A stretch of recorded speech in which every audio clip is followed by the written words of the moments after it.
Kayo po ay nanonood sa UCF TV. Hallelujah!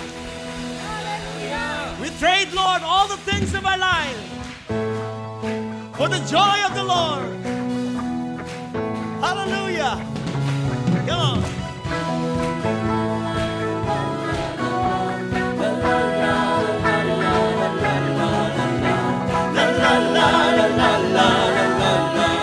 Let's sing it again.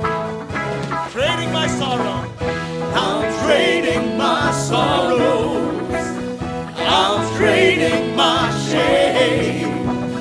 I'm laying them down for the joy of the Lord. Come on. I'm trading my sickness. Trading all my pain. I'm trading my pain. I'm laying them down. I'm laying them down for the joy of the Lord. Come on, join with us. Let's Say say, yes, Lord, yes, Lord, yes, yes, Lord. yes, Lord. Yes, Lord, Yes, yes, Lord. yes, Lord. Yes, Lord, yes, yes, Lord. Amen. Hallelujah. Come on, let's sing it again. I'm trading my sorrow, trading my I'm shame. trading my shame. I'm laying them down. I'm laying them down for the joy of the Lord. Trading my sickness. I'm trading my sickness. I'm trading my pain. I'm laying them down for the joy of the Lord. Come on, everybody. We say yes, Lord, yes, Lord, yes, yes, Lord. Yes, Lord. Yes, Lord, yes, yes, Lord. Yes, Yes, Lord. Lord, yes, yes, Lord, amen. Come on, let's sing it again. Yes, Lord. We say yes, Lord, yes, Lord, yes, yes, Lord. Yes, Lord. Yes, yes, Lord. Yeah. Yes, Lord, yes, Lord, yes, yes, Lord, amen. I'm pressed but not crushed, persecuted but not abandoned, struck down but not destroyed. I am blessed beyond a curse, for His promise will endure. His joy His is gonna be joy. my strength. Hallelujah. Though the sorrow may last for the night, His joy comes in the morning. Hallelujah. I'm trading my sorrow. I'm trading my shame. I'm laying them I'm down. laying them down for the joy of the Lord. Trading my sickness. I'm trading my sickness. Trading my I'm pain. trading my pain. I'm laying them I'm down. laying them down for the joy of the Lord. Yes, Lord. We say yes, Lord, yes, Lord, yes, yes, Lord. Yes, Lord. Yes, Lord, yes, yes, Lord. Yes, Lord, yes, Lord, yes, yes, Lord. Lord, amen. Say it again. Yes, Lord. We say yes, Lord, yes, Lord, yes, yes, Lord. We say yes to Lord, you. yes, Lord, yes, yes, Lord. Yes, Lord, yes, Lord. Lord, yes, yes, One more Lord, time. amen. Yes, Lord. Yes, Lord. We say yes, Lord, yes, Lord, yes, yes, Lord. Yes, Lord, yes, Lord, yes, yes, Lord. Yes, Lord, yes, Lord, yes, yes, Lord, amen. Yes, Lord. Yes, yes, Lord, amen. Yes, yes, Lord, amen. Come on. Yes, yes, Lord, amen. Hallelujah. Come on, everybody shout hallelujah. Hallelujah. We want to lift your name. We want to see Jesus lifted high, a banner that flies across this land, and all men may see the truth and know He is the way to heaven. Sing it again. We want to see Jesus lifted high, a banner that flies across this land, and all men may see the truth and know that He's the way to heaven. We want to sing. We want to sing, we want to sing, We want to see Jesus lifted high. We want to see, we want to see, we want to see Jesus lifted high. Amen. Come on, let's put our hands together to the Lord. We want to see, we want to see Jesus lifted high. A banner that flies across this land, that all men might see the truth and know that He is the way to heaven. We want to see Jesus lifted high. The banner that flies across this land, that all men might see the truth and know He is the way. Come on, we want to see, we want to see, we want to see, we want to see Jesus lifted high. We want to see, we want to see, we want to see Jesus. We want to see,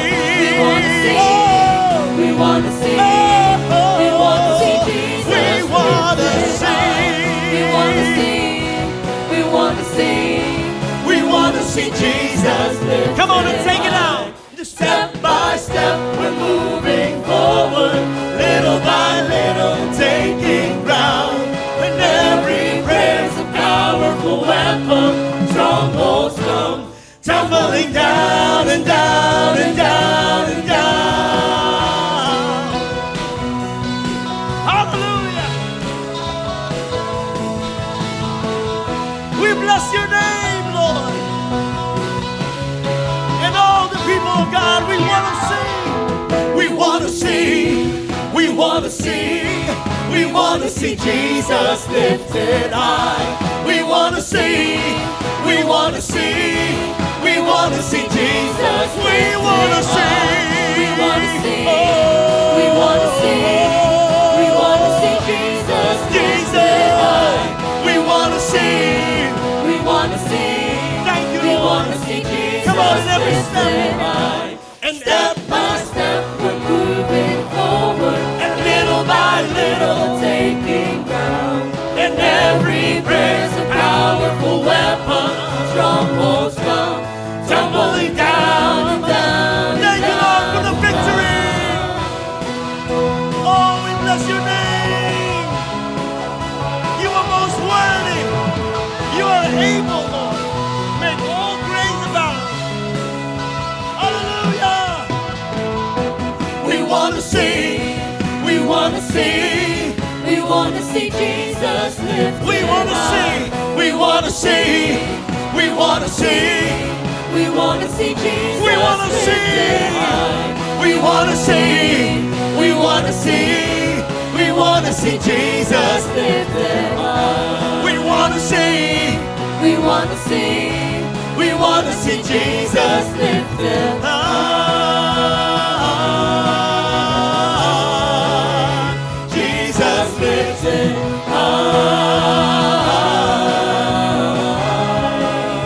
high. Jesus lifted high. Jesus lifted high. Thank you, Lord. Jesus lifted We lift you up. We lift your name on high. We lift you high, Lord. Hallelujah. Thank you, Lord. Amen. Amen. The hope of God be with you. Tingnan mo yung katabi mo. Nandiyan na sa puso mo ngayon. And every word, every prayer that comes out of your mouth becomes a powerful weapon. Because your hope is in the Lord. The Lord hears you. And the Lord never fails to answer prayers. Let's come before the presence of the Lord and thank Him for His goodness and His mercy and His grace. Lord, you are great. You are most worthy of our praises and glory. Hallelujah.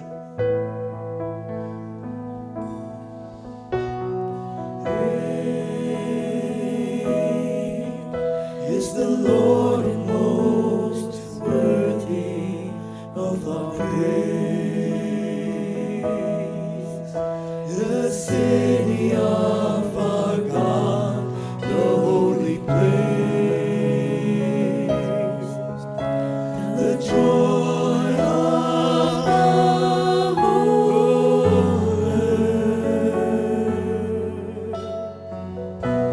Great is the Lord, great is the Lord in whom we have the victory. He aids us against the enemy. We bow down on our knees. And Lord, we want to lift your name on high. And Lord, we want to thank you for the works you've done in our lives. And Lord, we trust in your unfailing love. For you alone are God eternal, true on earth and heavens above. Sing it again. Great is the Lord. Is the Lord and most worthy of our praise. The city of our God, the holy place, the joy of the earth. Great is the Lord.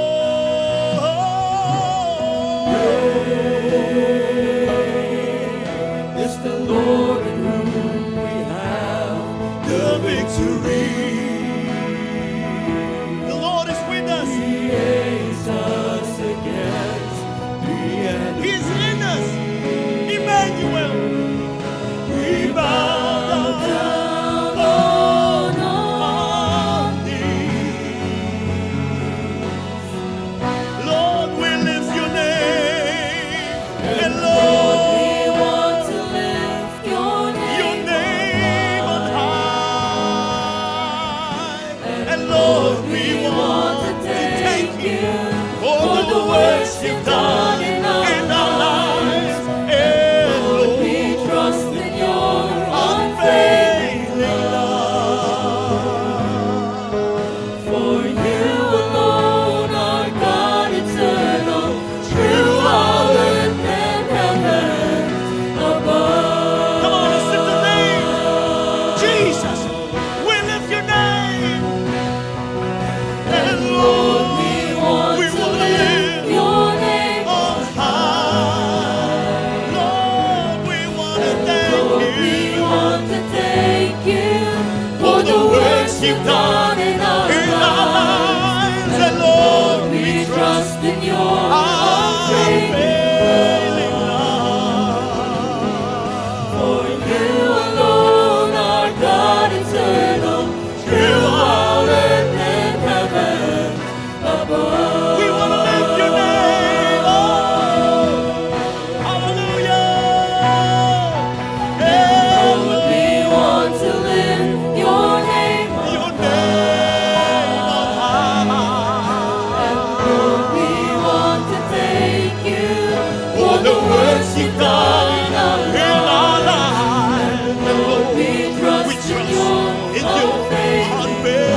our faith, our trust only in you. For you alone, God, is able to make all grace abound, so the word says, that we may be complete, not lacking anything, at all times, in all things.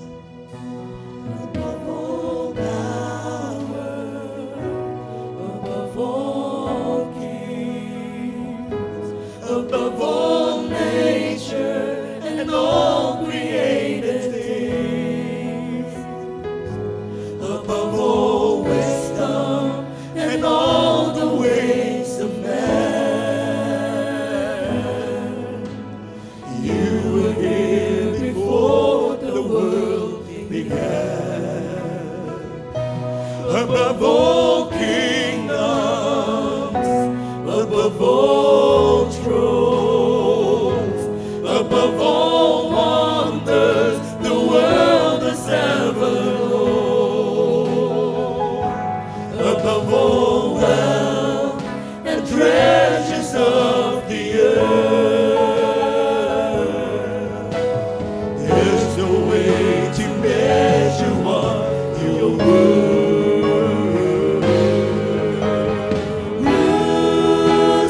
Crucified and laid behind the stone, you lived to die, rejected and alone, like a rose trampled on the ground. You took the fall and taught me above all. Sing it again. Above all power, above all kings, above all nature and all created things. Oh yes, Lord. Above all wisdom and all the ways of man. You were here before the world began. Above all kingdoms, above all kingdoms, above all thrones, above all wonders the world has ever known, above all wealth and treasures of the earth. There's no way to measure what you're worth.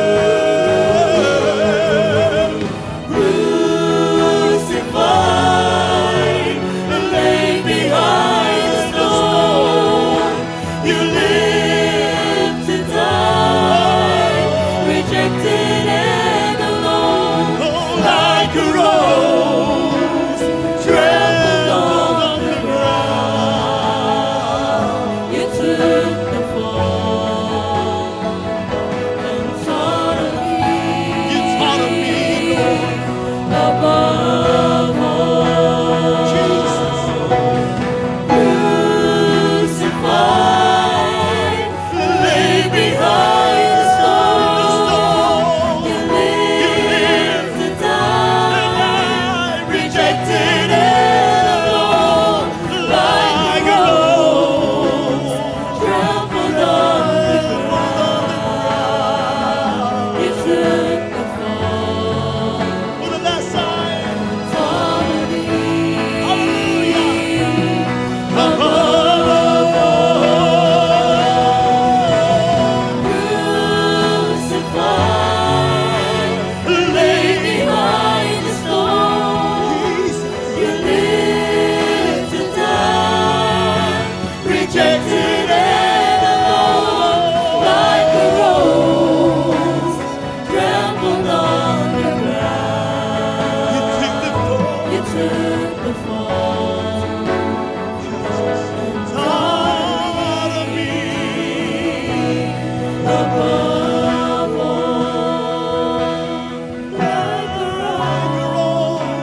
I look into your holiness,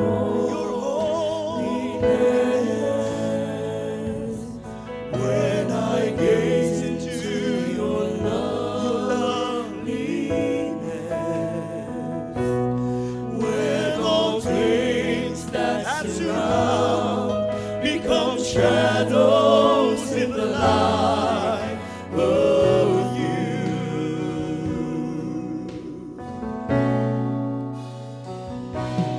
When I found the joy of reaching your heart, reach the heart of God. When my will becomes enthroned in your love. When all things that surround become shadows in the light of you. Lift your hearts to the Lord. Hallelujah. I worship you.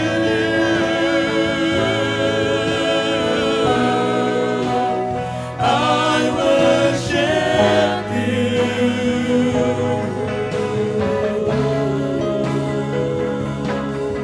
The reason I live is to worship you.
here we are today because of the mercy and grace of our Lord and Savior, Jesus Christ. Let's put our hope in Him.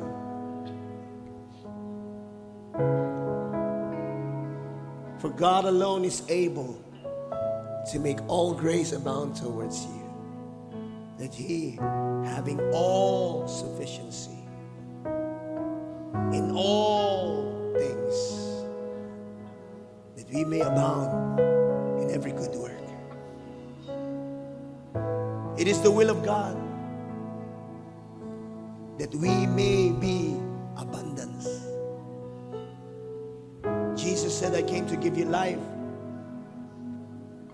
and that we may have it more abundantly. And those who trust in the name of the Lord will never be put to shame. Why not call upon His name and be saved? For the word of the Lord is very clear. Those who call upon the name of the Lord shall be saved. But only if you call on the name of the Lord. Let Him be your Lord. Let Him be your master. Put your life, your faith, your hope in Jesus. For the last time, let's sing the chorus.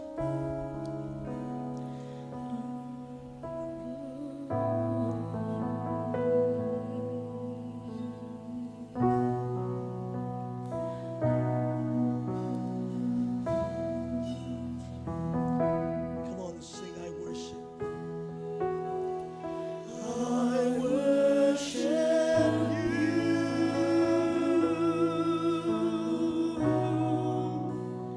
I worship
Amen.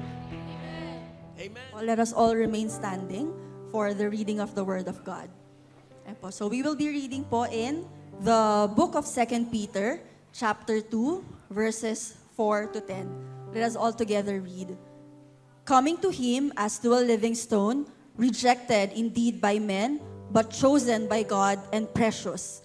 You also, as living stones, are being built up a spiritual house, a holy priesthood, to offer up spiritual sacrifices acceptable to God through Jesus Christ.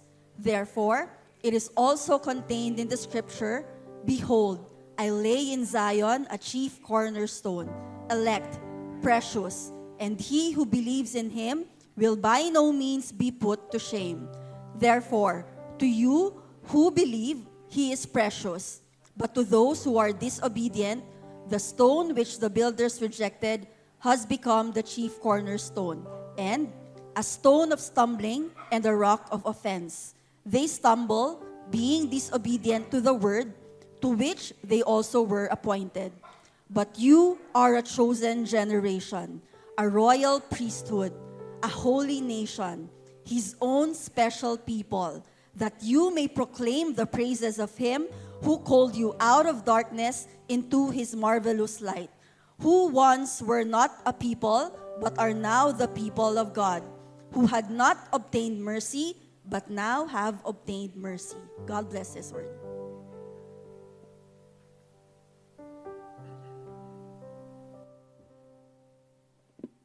Tayo po'y manalangin. Hallelujah. Panginoon, marami pong salamat sa araw na ito. Salamat, Panginoon, sa mensaheng inyo pong iahayag sa aming lahat, Panginoon. And we pray, Father God, for your Holy Spirit to guide us, Lord, and to teach us your word upang maging mas malinaw ito sa aming buhay, Panginoon, at makita po namin ang kalagahan ni Jesus sa aming pong mga buhay. Maraming pong salamat. Ito pong aming dalangin, Panginoon, sa pangalan ni Jesus. Amen. Amen. Tayo po'y makakaupo na. Ayan. So, ang ating pong topic ngayon ay yung pinamagatan nating Jesus, the Chief Cornerstone. Ayan. So, sa panahon natin ngayon, no, medyo ang iba sa atin hindi na masyadong familiar dun sa tinatawag na cornerstone. Ayan. Ano ba yung cornerstone? Yung iba sa atin siguro familiar dun sa pundasyon, sa ibang mga bahagi ng bahay, sa pillars, ganyan. Pero yung cornerstone, medyo bihira na siyang ginagamit, no, sa mga modernong ngayon. Pero, tingnan natin, kasi mahalaga ito sa ating pag-uusapan ngayong araw na ito, no, na si Jesus, siya daw yung ating chief cornerstone. Yan. So, ano ba yung cornerstone? Sa mga nagbe-build o sa mga nagko-construction, ang cornerstone ay ito raw yung unang stone na isineset sa isang construction ng isang pundasyon. So bukod sa pundasyon, meron pa palang cornerstone na tinatawag. Sabi dito, all other stone will be set in reference to this stone, thus determining the position of the entire structure. Ayan. So kumbaga sa bahay, bago pa ilatag yung pundasyon, meron tayong tinatawag na chief cornerstone. Diba? Usually ang building ay it's either square or rectangle. Diba? Bihira naman yung triangle o bilog. Pero kahit na bilog siya o triangle, meron pa rin tinatawag na chief cornerstone. Yan. Kumbaga, siya yung unang inilalatag upang malaman ano ba yung posisyon ng bahay. Ito ba yung nakaharap sa east, sa west, sa north, sa south. At simula doon sa cornerstone na yon, yung ibang mga bato pa na ilalatag sa pundasyon ay kumbaga susunod doon. Kumbaga parang siya yung reference point, no, na doon magsisimula yung pagtatayo ng pundasyon ng bahay.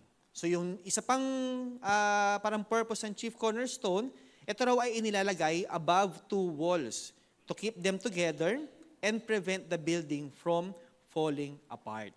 Yan. So may tinatawag na chief cornerstone doon sa pundasyon. Siya yung unang batong inilatag upang maging reference. No, lahat ng bato na ilalagay doon ay dapat naka-align doon sa chief cornerstone. Ang isa pa rin trabaho ng chief cornerstone ay ipinagsasama niya yung dalawang wall doon sa bahay upang hindi ito mag-iba o hindi ito mag-fall apart. So sa salita ng Diyos, sa scripture, si Jesus yung ating chief cornerstone. While the apostles and the prophets, sila naman yung pundasyon. Yan. Kumbaga, di ba sabi ng Biblia, tayo raw ay mga living stones fitted together in the house of God. So, nung mga nasa Old Testament, no, kung babasahin natin yung Old Testament, ang mga piniling bayan o piniling tao ng Diyos, yung Israel, nagtayo sila ng tabernacle, at nung sila ay nandun na sa Promised Land, nagtayo sila ng templo upang ito yung maging dwelling place ng Diyos. At ito rin yung nagiging parang meeting place, no, ng Diyos at ng kanyang piniling priest o servant upang dun ihayag yung kanyang mensahe at yung mga pagpapala sa buong bayan ng Israel.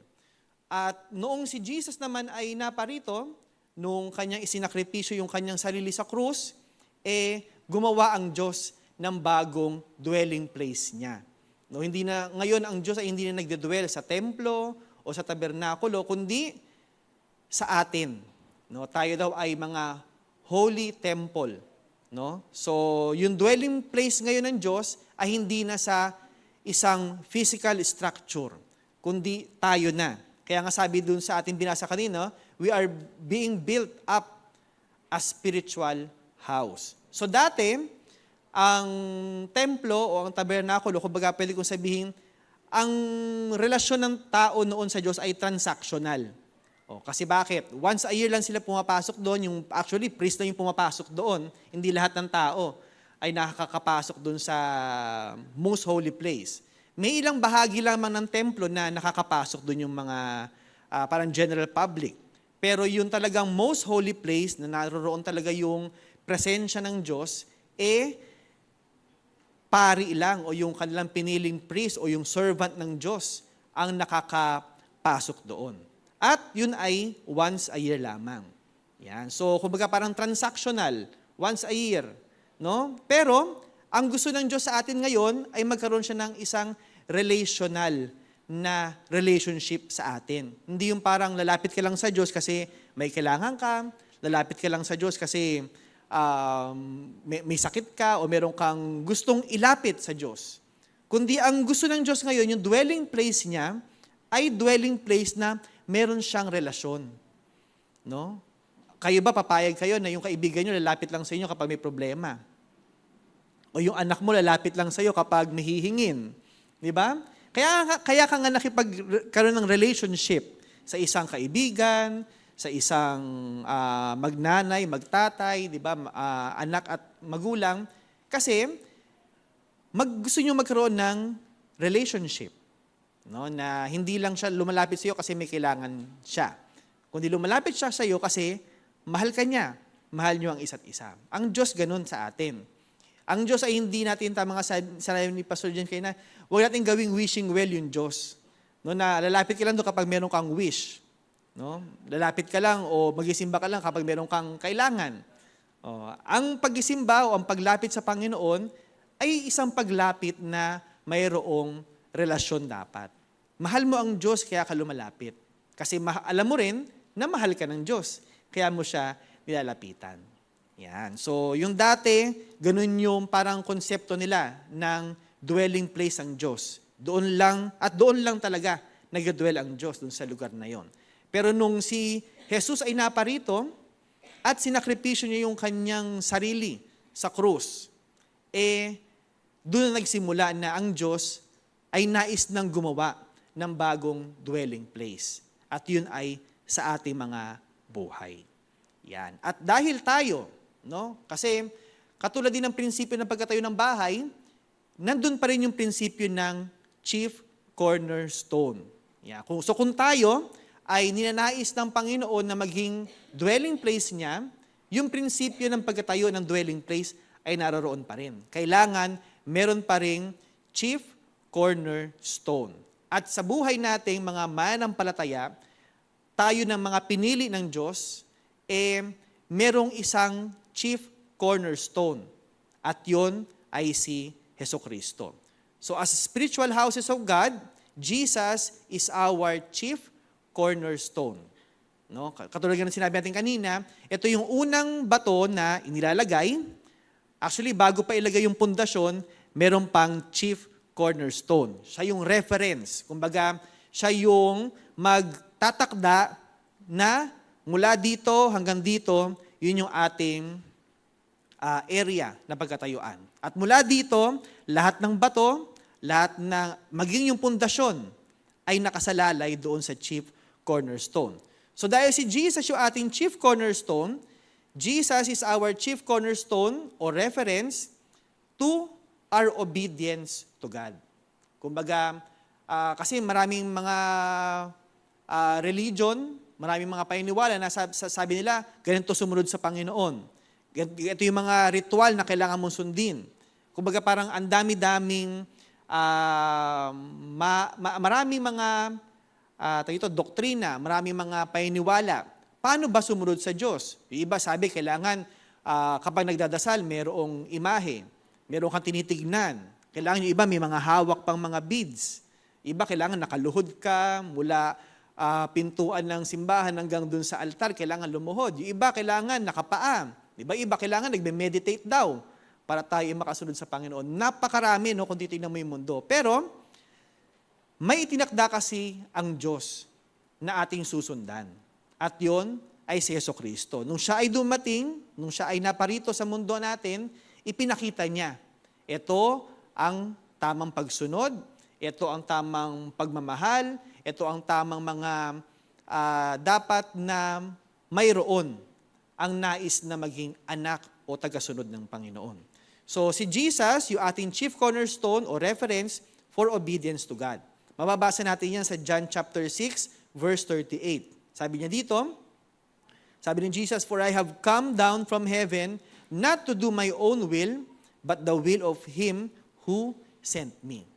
Ayan. So, si Jesus ay naparito, hindi dahil gusto niya lamang, kundi meron kasing kalooban ang Diyos Ama at siya ay, kumbaga parang naatasan, siya yung pinili na maparito upang i-fulfill yung kalooban na yun. Ano ba yung kalooban na yun ng Diyos Ama? Na tayong lahat, na dating mga makasalanan, tayo na dating malayo sa Diyos dahil sa ating mga kasalanan, ay mailapit o maibalik sa piling ng Diyos Ama. At ang kapalit noon ay yung buhay na ating Panginoong Jesucristo. Mababasa rin natin sa Philippians chapter 2 verse 8, "And being found in appearance as a man, He," si Jesus po yun, "humbled Himself and became obedient to the point of death, even the death of the cross."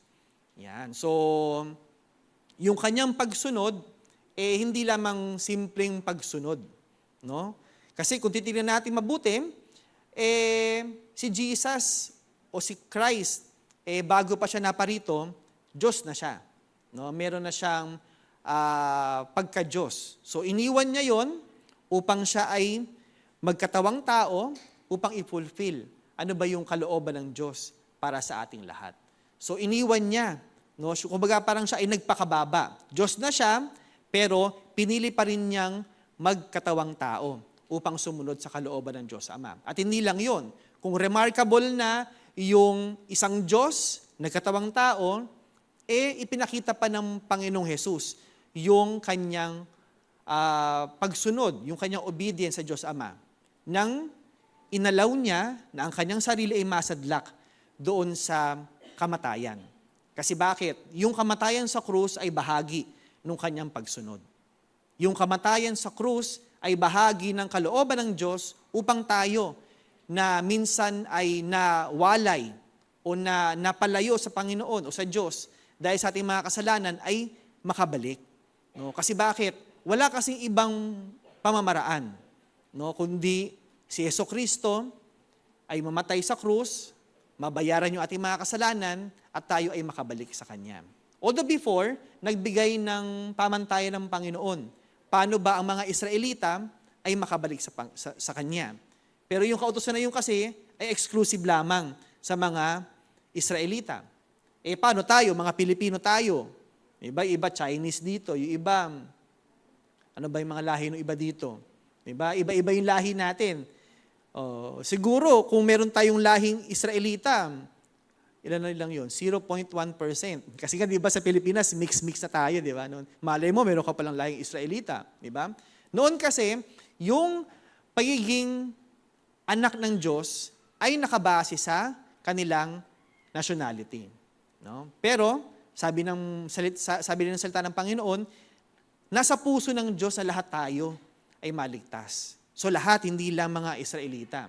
So ang tanging pamamaraan noon ay si Jesus ay magkatawang tao, siya ay mamatay sa krus, at yung kanyang dugo ang siyang magre-redeem sa lahat ng tao sa mundo. Lahat ng maniwala at lahat ng manampalataya sa Kanya. So dati, ang kaligtasan o pagiging pinili ng Diyos ay base sa lahi o sa nation. Pero ngayon, ang kaligtasan ay base na dahil sa kamatayan, dahil sa dugo na ating Panginoong Hesus. At yun ay dahil sa Kanyang pagsunod sa Diyos. No? Kung titignan natin, hindi madali yung Kanyang ginawang pagsunod. Di ba? Sino dito papayag na para maligtas yung kapatid mo, ikaw yung mamamatay? Siguro yung mga ibang mga magulang, parang kaya nila yung sa anak nila, di ba? Minsan, napapanood ko sa drama yun, Lord, ako na lang kunin mo kaysa dun sa anak ko. Sa ibang magulang, siguro kaya nila yun. Pero bibihira yung magkasabi na ako yung kapalit para maligtas yung isa kong kapatid o yung isa kong kaibigan. Pero ipinakita ni Jesus bilang pagsunod doon sa kalooban ng Diyos Ama na siya mismo yung maging kapalit. At yung kapalit na yon ay hindi madali. No? Parang inisip natin, no? Pwede namang sabihin na lang ni Jesus na, pinapatawad ko na kayong lahat. No? Kaya lang, hindi kasi ganun ang pamantayan ng Diyos. Kasi ang Diyos, once na siya ay nagsalita na, yun ay nagiging batas na. Ang sabi ng Diyos before, para malinis tayo sa kasalanan, kailangan merong dugong dumanak. Yan. Kaya before, sa panahon ng mga Israelita, sila ay nakakatay ng hayop. Mga baka, tupa, depende no dun sa kasi may ano yun kumbaga may standard silang sinet na kapag ito yung kasalanan mo, meron siyang katapat na hayop. Kapag medyo light lang yung kasalanan mo sa kanilang standard, parang ibon lang o ano lang, yung maliliit na hayop. Pero kapag medyo malaki na yung kasalanan mo sa standard ng batas nila noon, mga malaking hayop. Pero, isa lang yung prinsipyo dati. Para ang isang Israelita ay maging malinis sa kanyang kasalanan at siya ay makabalik sa Panginoon, kailangan merong dugong dumanak. Imbis na siya yung papatayin dahil sa kanyang kasalanan, merong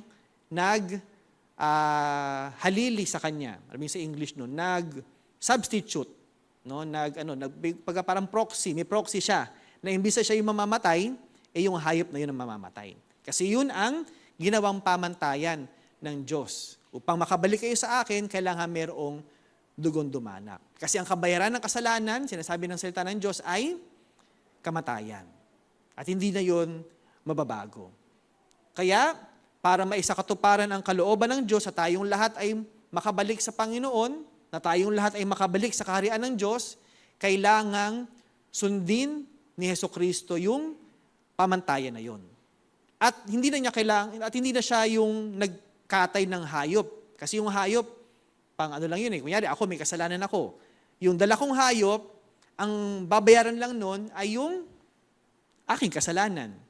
Yung kasalanan ng magulang ko, ng kapatid ko, kanya-kanya yun. Kanya-kanya dala ng hayop.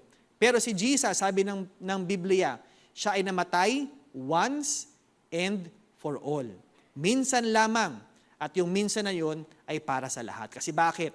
Yung dugo ni Kristo, yun lamang ang pamantayang umabot. O yun lamang ang dugo na umabot sa pamantayang itinatakda ng Diyos. No, kahit na mahirap yung kay Jesucristo, no? Ngayon kasi pag nakakita tayo ng krus, parang ang tingin natin holy yun, di ba? Banal siya, sacred. Pero before, nung panahon ni Jesus sa Israel, yung krus o yung crucifixion ay hindi magandang tanawin sa kanila. No, kapag ang mga Israelita nakakita ng krus, ibig sabihin nun, may mamamatay na naman. At yung mamamatay na yon ay hindi isang matinong tao, kundi magnanakaw o isang, kumbaga parang kasuklam-suklam na tao. Yan. So kapag ang mga Israelita noon, nung panahon na yun, kasi sila ay sinakop ng Roma, no? Kung babasahin natin sa kasaysayan, nung panahon ni Jesus, ang Israel, o ang bayan ng Israel, ay nasakop ng Roman Empire. O, kaya ang mga namumuno sa kanila noon ay mga Romano. At sa tradisyon ng mga Romano, yung pagpapapako sa krus, kumbaga yun yung kanilang death sentence. No, yung sa mga nakaabot ng silya elektrika, yung mga medyo, 40s, 50s, 60s, alam nila yan eh. Ako, di ko naman naabutan yung personally, pero sa mga, nung bata kasi ako, napanood ko sa mga pelikula kapag merong isang kriminal na talagang mabigat yung kanyang nagawang kasalanan, yun ang kanyang kaparusahan. Uupo siya dun sa isang chair na may parang helmet siya dito at dadaloy dun yung So, hindi magandang tanawin, no? Na parang walang Pilipino noon na nangarap na makaupo siya dun sa silya elektrika. Ganun din nung panahon ni Jesucristo, walang Israelita na nangarap na, pangarap ko yun na mapako ako dun sa krus. Walang ganun. Kasi sa kanila nung panahon na yun, iyan ay isang kasuklam-suklam na kaganapan. Pero si Jesucristo, pa siya? Kumbaga parang masunurin na siya sa Diyos Ama, kumbaga in-extend pa niya. No? Diyos na siya eh. Nagkatawang tao na siya, nag-humble na siya upang masunod yung kalooban ng Diyos Ama, and ultimately, para matapos yung plano na yon, kailangan pa niyang masadlak sa isang kamatayan na hindi naman niya deserve. No? Yun yung parang uso ngayon, di ba? Deserve. Di ba? Ano ibig sabihin ng deserve? Nararapat, no? Pero si Jesus, hindi niya deserve yung mapako sa krus. Kasi wala naman siyang kasalanan. Di ba? Napakamasunurin niya sa Diyos Ama. Wala siya ni isang bahid ng kasalanan. Pero para sa atin na mga makasalanan, kailangan niyang gawin yon. Kasi bakit? Ang puso ng Diyos Ama, lahat tayo ay maligtas. At yun din ang puso ni Jesucristo. Lahat tayo ay maligtas. At out of obedience, talagang isinadlak niya yung kanyang sarili sa isang kahiyahiyang kamatayan. Not to mention na masakit yung pagkapapako doon. No? Kung babasahin natin sa kasaysayan, bago ipako, bago ka pa ipako sa krus, yung mga talagang nagkasala, mga magnanakaw, mga nakagawa ng talagang heinous crime nung panahon na yon, pinapalo. No? Tapos yung pamalo nila, hindi lang siya basta stick o sinturon. No? Kung napanood niyo yung Passion of the Christ, diba, no? Talagang, yung pamalo nila ay talagang sisira talaga dun sa laman nung isang pinapalo. At si Jesus ay nasadlak din doon. No? So kung titingnan natin yung mga pangyayari, no? Kaya nga, no, nung gabi, bago siya naaresto ng mga soldiers, di ba sabi ng Biblia, nung siya ay nanalangin, siya ay nagpapawis ng dugo. Yan. Kasi, stress na siya, kumbaga stress na siya. No, kung tayo ay stress ngayon sa trabaho natin, sa mga problema natin, imaginein mo yung stress na nararamdaman ni Jesus noon. Kasi si Jesus ay Diyos din, no? Hindi lang, nung siya ay nandito, hindi naman nawala yung kanyang pagka-Diyos. Kaya lang isinadlak niya yung kanyang sarili sa kanyang pagkatao. Pero, Diyos pa rin siya noon at alam niya yung mangyayari. Kumbaga, abot ng kanyang tanaw yung mangyayari sa kanyang kinabukasan. Na siya ay masasaktan, siya ay mapapahiya. No? Kasi kung titingnan natin yung kwento, no? Hindi lang siya basta inaresto eh. Inalipusta pa siya. Diba? Yung mga soldier, binigyan pa siya ng koronang tinik. No? Kasi parang iminamak talaga siya. No? So si Jesus, hindi lang siya dumaan sa physical pain, pati emotional pain talagang dinaanan niya out of obedience. No? So pinapakita ni Jesus na yung pagsunod sa Diyos, no, ay minsan o madalas hindi komportable sa atin. No? Pero tingnan mo naman, yung sinabi na Philippians chapter 2 verse 9 to 10, no? Na dahil si Jesus ay sumunod even to the point of death, even the death on the cross, siya naman ay matapos noon siya ay inexalt ng Diyos Ama. 'Di ba? Siyempre, sa krus ka, imposible hindi ka mamamatay doon. At yung pagkamatay sa krus ay tawag doon sa kanta, killing me softly. Kasi talagang uubusin yung dugo mo talaga. At ayon sa propesiya, kailangan maganap yun. Kasi bakit nga? Kailangan kasi yung dugo ni Kristo. Kasi yun ang magbabayad sa ating mga kasalanan. So, nung siya ay namatay, at ayon din sa propesiya, ang tagapagligtas ay muling mabubuhay. At yun nga ay nangyari. At after nung siya ay mabuhay, na malagi pa siya sa mundo ng ilang araw, at matapos nun, siya ay nag-ascend sa langit. At sabi ng Biblia, God have highly exalted Jesus and bestowed on Him the name that is above every name. So after lahat ng humiliation na kanyang dinanas sa krus, after lahat ng pain na dinanas niya upang makasunod lamang sa kalooban ng Diyos Ama, ipinato naman sa kanya yung glory na nararapat sa kanya. That by His name, salvation might come to us, and at His name, every knee shall bow down. Yan. So, may kita natin na ang pagsunod sa Panginoon, minsan hindi madali, o madalas hindi madali, hindi komportable sa atin, pero sa ating pagsunod, sa huling araw, i-exalt din tayo ng Diyos. No? So, bukod sa pagiging o pinakita ni Jesus, siya yung naging chief cornerstone natin o reference sa pagsunod sa Panginoon, si Jesus din yung ating naging chief cornerstone o reference patungkol naman sa pagmamahal at sa compassion. Sabi ng John 15:13, greater love has no one than this, than to lay down one's life for his friend. Yan. Si Jesus mismo nagsabi niyan. At hindi lang niya sinabi yan. Ipinakita rin niya yan. No? So, sa panahon natin kasi ngayon, no, pag sabi mong I love you, napakadaling sabihin yung I love you. Pero yung actions, yung mga gawi na kasama noon, minsan, hindi talaga nagagawa. No? Hindi talaga naipapakita. Kasi yung love, hindi lang siya sinasabi.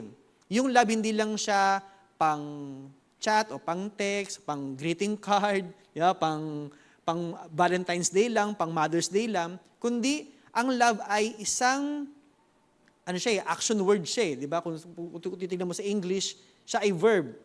No, ibig sabihin, siya ay ginagawa. Yan. At si Jesus, hindi lang niya sinabing, mahal ko kayo, kundi ipinakita niya mismo. No? At sabi niya, wala nang ibang greater love pa na maipapakita ng isang tao ay willing ibigay yung buhay para sa kanyang kaibigan. At si Jesus is more than willing to give His life upang tayo ay makabalik sa piling ng Diyos Ama. At tayo ay maging anak ng Diyos. Yan. So si Jesus din also is our chief cornerstone for forgiveness. Yan. Sabi ng Luke 23:34, then Jesus said, sinabi niya ito, no? Noong siya ay nakapako sa krus. Sabi niya, Father, forgive them, for they do not know what they do. Halimbawa lang, ikaw yung ipinako sa krus. No? At bago ka pinako, talagang ipinahiya ka, minak ka talaga ng tao. Kaya mo ba silang patawarin? Baka ang isip mo, gusto ko, hintayin mo lang ako makababa, papatayin din kita. Di ba? Parang, ganun yun eh. Parang, di ba, ang tao, kumbaga parang ganun yung nature natin. Kapag tayo sinaktan, ano mo? Di ba, isip mo, gagantihan ko to. Di ba? Ganun yung normal na di ba? Bihira sa tao yung, siya na yung sinaktan, siya pa yung magkapatawad. At, utos ng Panginoon yan. Di ba, sabi niya, magpatawad ka upang ikaw ay patawarin din. So ang mga sumusunod sa Panginoon, ang mga templo ng Diyos, dapat tayo ay marunong din magpatawad. Yan. Pastor, mahirap kasi yun kasi talaga masakit. Hindi ko talaga siya mapatawad. Kaya pinapatawad ko na siya, Pastor, pero wag ko lang siya makita. Ganun ba yun? Di ba? Pero si Jesus mismo, no? On the act na siya ay sinasaktan. On the act na siya ay unti-unting namamatay sa krus dahil dun sa kagagawa ng mga tao na yon, na sabi pa rin niya, Father, forgive them, for they do not know what they are doing. Lumabas pa rin sa kanya yung pagkapatawad. No? Kasi nga, alam niya na kaya siya naroroon, kasi para din dun sa mga taong gumawa nun sa kanya. Na doon siya kasi para din sa kapatawaran ng mga taong makasalanan. No? So, ganun din tayo. So dahil si Jesus yung ating chief cornerstone at tayo yung templo o dwelling place na binubuo, binibuild up ngayon ng Diyos, kailangan matutunan din nating magpatawad. Matutunan din nating umibig katulad ng pag-ibig ni Jesus. Matutunan din natin magpatawad katulad ng paano magpatawad si Jesus. No? Kasi sabi rin, kumbaga, utos niya yun eh. Diba? Magpatawad kayo upang kayo ay patawarin din. Kasi bakit? Kapag hindi raw tayo nagpatawad, tayo ay hindi rin patatawarin. Pastor, bakit kaya ganun? No? Ba't kaya sinabi ng Diyos na ganun? Kasi nga, tayong lahat din ay nagkasala. No? Wala naman sa atin dito. Sino makakapagsabi sa atin dito na, ako pastor, wala akong kasalanan? Meron po ba? Kasi ako hindi rin ako tataas ang kamay. Kasi meron din akong kasalanan eh. Hindi rin ako malinis. Hindi rin ako walang bahid ng kasalanan. No? So kung tayo na makasalanan, tayo na hindi rin malinis harapan ng Diyos, pero willing ang Diyos patawarin tayo, tayo pa kaya sa ating kapwa-tao. Diba? No? Kahit gaano yung kasakit, no? Kahit gaano yung parang ramdam na ramdam mo yung sakit. No? Pero gawin mo na lang yun kasi nais mong sumunod sa Panginoon. No? Nais mo kasing sundan yung inilatag ni Jesus na standard ng pagkapatawad. No? Kung tayo ay nasaktan, tayo ay nagawa ng mali, tayo ay magpatawad. Kasi tayo rin mismo nakagawa ng mali sa Diyos. Pero nung tayo humingi ng kapatawaran sa Kanya, pinatawad din tayo ng Panginoon. No? Pastor, hindi pa siya humingi ng tawad eh. Dapat nasa puso mo na ready ka. No? Na magpatawad. Although ibang topic yon, pero ipinapakita ko lamang na ang isang mananampalataya, tayo na mga pinili, tinawag ng Panginoon, bilang Kanya maging dwelling, wala dapat sa puso natin yung unforgiveness. No? Kasi siya hindi talaga siya mag-fit. No? Kasi yung cornerstone natin, yung pundasyon natin, tinuro sa atin magpatawad. Tayo ngayon na itatayo, kapag, sabi nga natin kanina, yung chief cornerstone, siya yung reference. At lahat ng susunod pang mga batong ilalatag ay dapat naka-align doon. So kapag hindi naka-align sa'yo yung pagkapatawad, ayaw mo magpatawad, hindi tatayo yung structure. Kasi, kumbaga parang ito yung cornerstone, dapat naka-align ka doon, lumalagpas ka kasi ayaw mo ngang sundan. Ayoko magpatawad masakit kasi. May napanood nga ako sa isang pelikula, sabi niya, may humingi ng tawad sa kanya, patawarin mo na ako. Ang Diyos nga marunong magpatawad Ano yung sagot niya? Hindi ako Diyos. Ganon? Tayo mga manampalataya, hindi ganon dapat yung sagot natin. Kasi nga gusto nating sundan yung pamantayang ibinigay ng Diyos sa atin. So kahit mahirap magpatawad, sabi ng Panginoon magpatawad ka upang ikaw ay patawarin din. Yan. Kailangan naka-align tayo dun sa ating chief cornerstone. So, Jesus is also our chief cornerstone o reference natin for humility. Yan, basahin natin sa Philippians chapter 2, verse 5 to 8. Let this mind be in you, which was also in Christ Jesus. So, kumbaga yung kaisipan daw, no, yung kababaang loob na ipinakita ni Jesus, kailangan daw nasa sa atin din na kanyang mga mananampalataya. Who, being in the form of God, did not consider it robbery to be equal with God, but made himself of no reputation, taking the form of bondservant, and coming in the likeness of men. And being found in appearance as a man, he humbled himself and became obedient to the point of death, even the death of the cross. Yan, no? Even though siya ay Diyos na, pero ibinaba pa rin niya yung kanyang sarili. No? Again, out of obedience and love to God the Father. Talagang ibinaba niya yung kanyang sarili at isinadlak niya dun sa kahiyahiyang kamatayan sa krus out of obedience. At ipinakita ng Panginoong Jesus na mahalaga yung humility sa isang anak ng Diyos. Ganon din sa atin ngayon. Dahil si Jesus yung ating chief cornerstone, siya yung reference natin, kailangan nakikitaan din tayo nung humility. Hindi naman sa parang pumapayag kang magpaapi sa iba, no? Hindi. Yung humility natin is humility in front of God. Willing tayong sundin ano ba yung sinasabi ng Diyos. Nagpapakumbaba tayo. Paano mo sinasabing meron kang humility sa harapan ng Diyos? Yung sumusunod ka, no? Hindi naman out of parang blind faith, kundi sumusunod ka kasi mahal mo ang Diyos. Then you show humility. Yung itinitiwala mo yung buhay mo sa Panginoon, you're showing humility kasi ina-acknowledge mo na may mga bagay na hindi mo kaya, pero kaya ng Diyos. Yung parang ina-exhort sa ating kaya ni Pastor James na all things kaya ng Diyos. Tapos, ina-acknowledge mo sa buhay mo na hindi ko to kaya lahat, pero kaya ng Diyos. No? Paano mo naman sinasabing nagmamataas ka sa harapan ng Diyos kapag yung buhay mo ay sa'yo? No? Kasi hindi ko kailangan ng Diyos, kaya ko naman. No? Every time na sinasabi natin, kaya ko naman, at hindi mo hinahayaang pakialaman ka ng Diyos, then nagmamataas ka.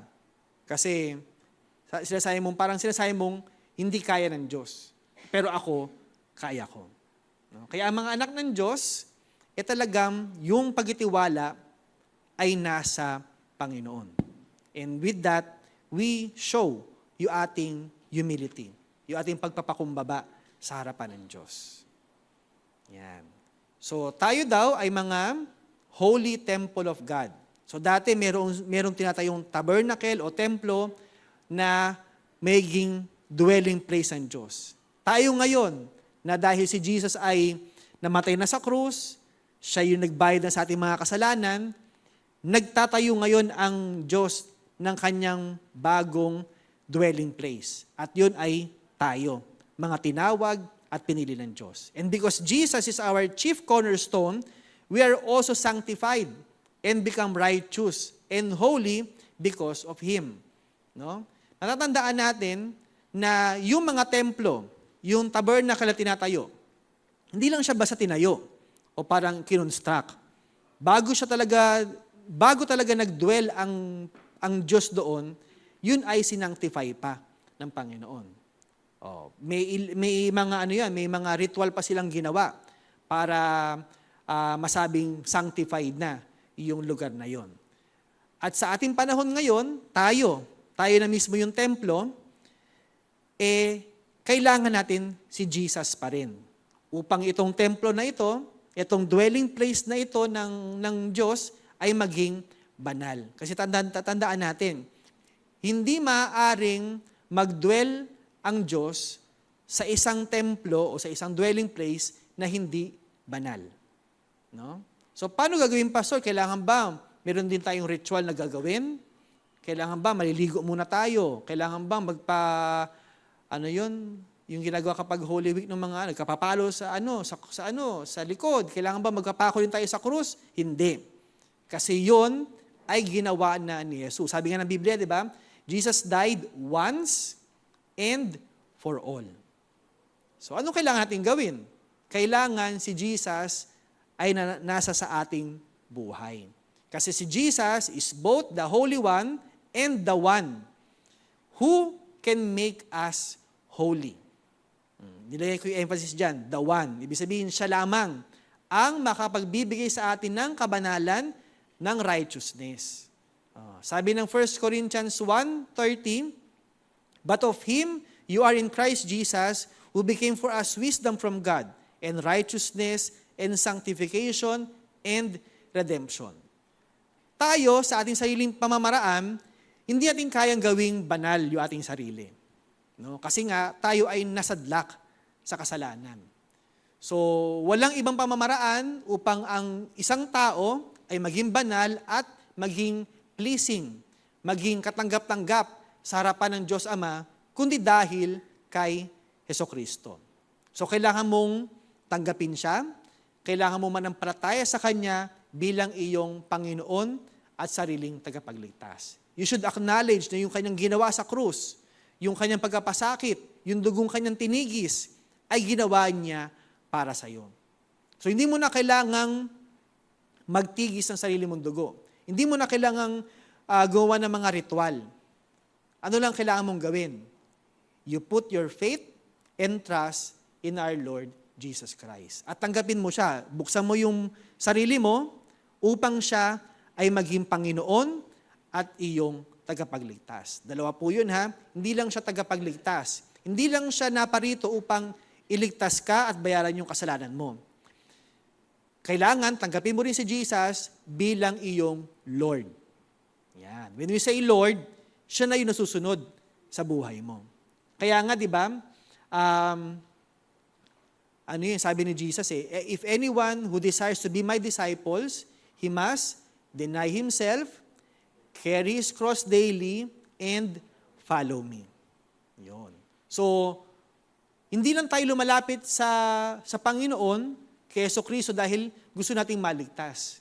Lumalapit tayo sa Panginoon at para maging holy tayo, kailangan tayo ay sumusunod din sa Kanya. Isa-isa natin yun ha. Sabi doon, if anyone desires to be my disciples, he must deny himself, carry his cross daily, and follow me. Ano ibig sabihin ng deny himself? Ano yung deny? Ano yung ibig sabihin ng deny? Hindi mo na, hindi na ikaw namumuhay sa sarili mong pamamaraan. No? Hindi ka na namumuhay ng sarili mong kagustuhan. You deny yourself. Kasi nga gusto mong sumunod, diba? Sa Panginoon. Ano ba ibig sabihin ng sumusunod? So pag sabi ni Jesus, dito tayo lalakad, dapat sumusunod ka, nasa likod ka. Hindi yung, dito ako. Mas madali Jesus shortcut dito. Hindi ganon. Kung saan ka dadalhin ng Panginoon, sumusunod tayo doon. Sabi pa, deny yourself, carry your cross daily. Yan. Hindi lang weekly.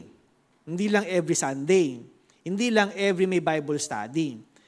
Carry your cross daily. Ano ba ibig sabihin ng carry your cross daily? Kailangan ba araw-araw meron tayong mabigat na kahoy na dala-dala sa likod? O meron kang bag na may mabigat na kahoy? Pastor, nag-carry na ako ng cross daily, araw-araw, nasa ano ko yon. O nagsuot ka ng kwintas sa may cross. I carry my cross daily. O, hindi po ganun yon. Again, balikan natin yung konteksto ng cross. No? Again, para saan nga ba yung krus noong panahon ng mga Romano? Yun ay death sentence.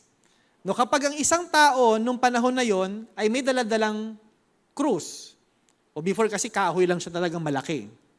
No, hindi talaga siya yung krus sa parang nakita natin yung krus ngayon. Kahoy lang talaga siyang malaki. So kapag may isang tao nakitang nagbubuhat ng krus, ano na sa isip ng mga tao noon? Ay, itong taong to mamamatay na. Kasi papako na siya sa krus. Ganon din tayo. Pag sabi mong, you carry your cross daily, pinapatay mo yung sarili mo araw-araw. Pastor, nakakatakot naman yun. Kailangan ko ba saksakin yung sarili ko? Kailangan ko ba ibigti yung sarili ko araw-araw? Hindi. Ibig sabihin, you put to death your old nature. Yung sinasabi ng Biblia. Yung dating ikaw na makasalanan, yung dating ikaw na hindi sumusunod sa Diyos, yung dating ikaw na ayaw mo yung pamantayan ng Panginoon, yung ikaw na ayaw mo magpatawad, yung ikaw na hindi nagmamahal sa kapwa, yung ikaw na hindi umaayon sa pamantayan ng Diyos. You put your old nature to death daily. Hindi yung parang mabait ka lang kapag Sunday. Kasi pupunta ako sa church, kailangan, parang angel. Dapat banal-banal ako, ganun. Hindi. You carry your cross daily. O you put to death your old nature daily. Pastor, mahirap yun eh. Kaya nga nauso yung kanta dati na gusto kong bumait pero di ko magawa. Di ba? Gusto ko naman, Pastor, kaya lang di ko magawa eh. Kaya nga. Kasi, ginagawa mo sa sarili mong pamamaraan. Kaya nga sinabi natin di ba? Jesus is the one, the only one that can make us holy. Kailangan mo si Jesus sa buhay mo para maging banal ka. Kailangan mo si Jesus sa buhay mo para maging katanggap-tanggap ka sa Diyos Ama. Apart from Jesus, it's impossible. Kung wala si Jesus sa equation, hindi mabubuo yung holiness. Kung wala si Jesus sa buhay mo, hindi ka magiging righteous kahit na napakabait mo pa. No? Kahit na napakamasunurin mo, napakabait mo, hindi ka pumapatay ng tao, ipis lang. Pero pumapatay ka pa rin, bawal yun. Di ba? Sabi, bawal pumatay. No? Walang tao na mabait o mabuti na wala si Jesus sa buhay niya na nagiging banal. Imposible po yun. Kasi bakit? Si Jesus yung kabanalan. Si Jesus yung ating righteousness. Okay? So apart from Jesus, hindi magagawa. Kasi sabi ng 1 Corinthians 1:30, but of Him you are in Christ Jesus, who became for us wisdom from God, our righteousness and sanctification and redemption. Jesus' perfect life and sacrificial death satisfied God's holy wrath. Yun. Kaya tayo nagiging banal dahil sa ginawa ni Hesukristo. Yung kanyang pagkapakasakit sa krus. At yun lamang ang nagpahupa sa galit ng Diyos sa atin. At para mawala yung galit ng Diyos sa atin, kailangan tanggapin mo si Jesus bilang iyong Lord and Savior. Sabi yan sa Hebrews 10:10, By that we have been sanctified to the offering of the body of Jesus Christ once and for all. Yan. At yung isang mananampalataya na tinanggap na niya si Jesus at naging banal na, may pagkapatuloy. Yan. May command ang Panginoon sa atin na tayo ay magpatuloy sa kabanalan. So yung kabanalan, hindi lang siya parang one-time deal. O tinanggap ko na si Jesus, banal na ako. Magpatuloy ka na ulit sa kasalanan mo, hindi. Kaya nga, di ba, malinaw doon, you carry your cross daily. You put your old nature to death daily. Kasi bakit?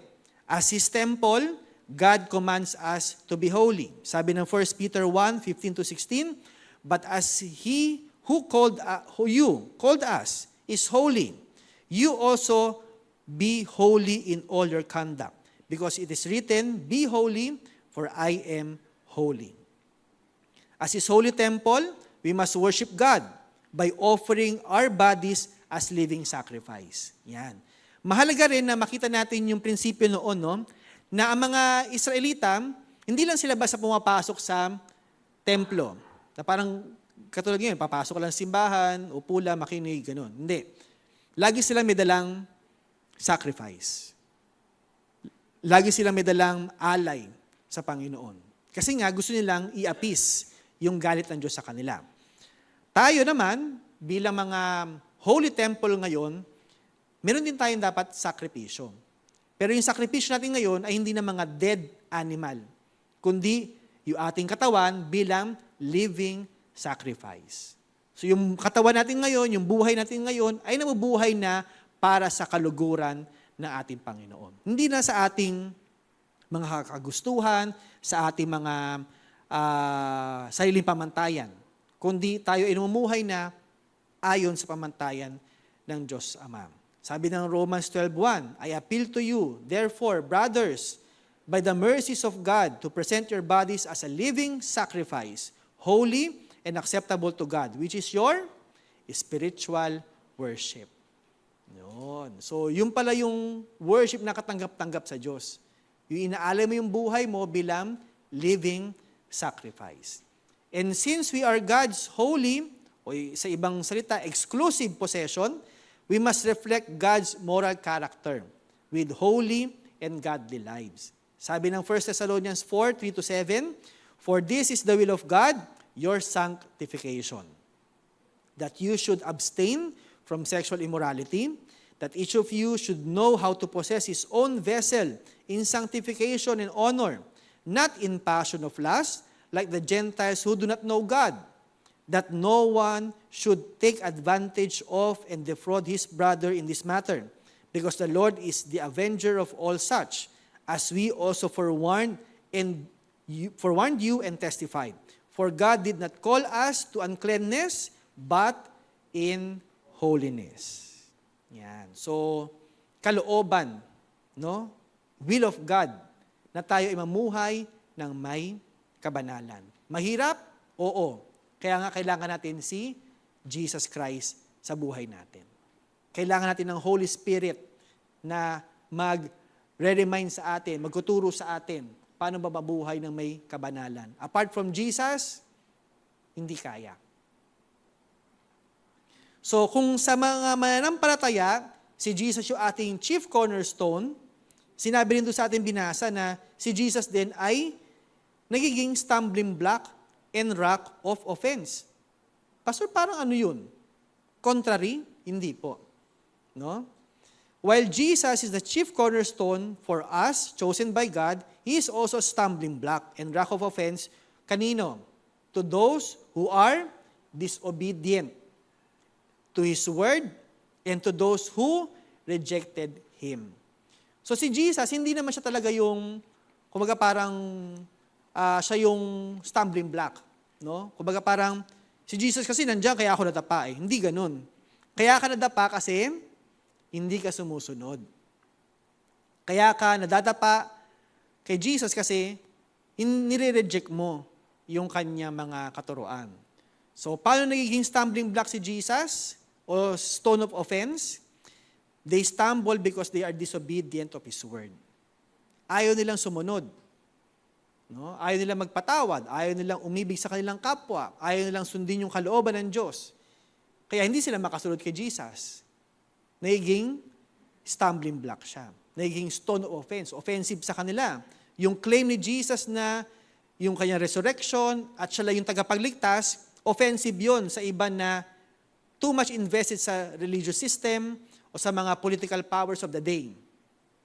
Kasi noong panahon na yon, ang inaasahan ng mga Hudyo na magliligtas sa kanila ay isang hari. Kasi yun naman nakasulat sa sa propesiya, na darating ang hari, tapos mga description talaga noon, talagang hari talaga. And dumating si Jesus, anak ng karpintero, isinilang sa sabsaban, napaka-simple kung titignan. Hindi siya kingly talaga physically. Kaya, nireject siya ng mga Hudyo noon. No? Sa panahon natin ngayon, 'di ba? Parang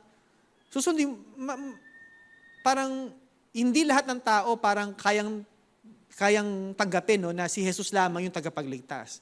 Kasi iba ang isip nila, pwede naman yung aking kabutiang asal pwedeng magligtas sa akin. Yung pagiging mabuti kong tao pwedeng magdala sa akin sa langit.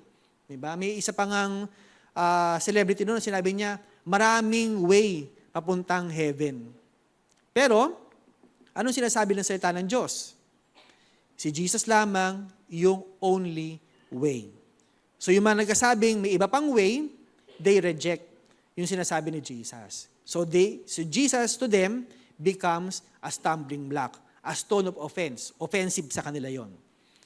So, paano ba naging stumbling block si Jesus? When they reject His teachings about salvation by grace, through faith, rather by works or traditions and ritual. So yung mga nagbabase ng kanilang kaligtasan sa tradisyon at ritual, they also reject. And to them, Jesus is a stumbling block. So in conclusion, para sa Diyos Ama, si Jesus ay living stone, chosen and precious. Sa mga mananampalataya, si Jesus ay isang dependable rock of salvation. And to unbelievers, Jesus is the rejected rock of offense that caused them to stumble. So, sa buhay mo, who is Jesus to you? Is Jesus your chief cornerstone? O si Jesus yung iyong rock of offense? Yan. Hanapin mo sa puso mo. I hope si Jesus yung iyong chief cornerstone. Kasi bakit? Ito yung assurance sa atin ng Romans chapter 9 verse 33. As it is written, behold, I lay in Zion a stumbling block and a rock of offense. And whoever believes on Him will not be put to shame. So kung yung iyong faith at pagtitiwala ay nasa Panginoong Hesukristo, He will never put you to shame. Oo, mahirap sumunod sa Panginoon kasi talagang madalas hindi komportable, hindi talaga ikaw yung nasusunod. Pero when Jesus is your chief cornerstone, He will never put you to shame. So yung glory na binigay din ng Diyos Ama sa Kanya, ay mararanasan din natin sa huling araw.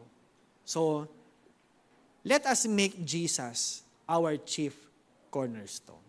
Amen? Ano mahina Amen?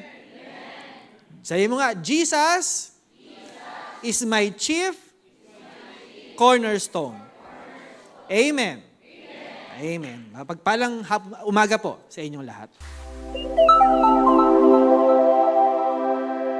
Kayo po ay nanonood sa UCF TV.